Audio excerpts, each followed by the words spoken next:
ট্রাম্পের নিষেধাজ্ঞার গুজব, আসল সত্য জানুন যা আপনাকে অবাক করবে। আপনি কি শুনেছেন? সোশ্যাল মিডিয়ায় দাবি করা হচ্ছে ডোনাল্ড ট্রাম্প যুক্তরাষ্ট্রের নবনির্বাচিত প্রেসিডেন্ট মোহাম্মদ ইউনূস সহ অন্তর্বর্তী সরকারের ২০ জন উপদেষ্টার ওপর নিষেধাজ্ঞা আরোপ করেছেন। এই খবরটি শুনে হয়তো আপনি ভাবছেন, এটা কি সত্যি? কিন্তু জানলে অবাক হবেন, পুরো বিষয়টি একেবারে মিথ্যা। বিশ্বস্ত তথ্য যাচাইকারী প্রতিষ্ঠান রিউমোর স্ক্যানার তাদের প্রতিবেদনে জানিয়েছে ভিডিওটি ভুয়া এবং এই দাবি কোনোভাবেই সঠিক নয়। ট্রাম্প কখনোই এমন কোনো নিষেধাজ্ঞা আরোপ করেননি। এই ভিডিওটি সম্পাদনা করে বিভ্রান্তি সৃষ্টির জন্য তৈরি করা হয়েছে।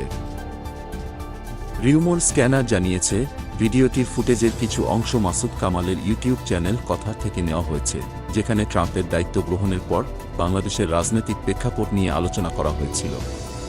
তবে সেখানে ইউনূস সহ ২০ জন উপদেষ্টার উপর নিষেধাজ্ঞা আরোপের কোনো কথা ছিল না। এছাড়া ভিডিওতে যে টুইট বার্তা উল্লেখ করা হয়েছে সেটিও ভুয়া। এটি ডোনাল্ড ট্রাম্পের ভেরিফায়েড এক্স অ্যাকাউন্ট থেকে আসেনি, বরং একটি ফ্যান অ্যাকাউন্ট থেকে প্রচারিত হয়েছে।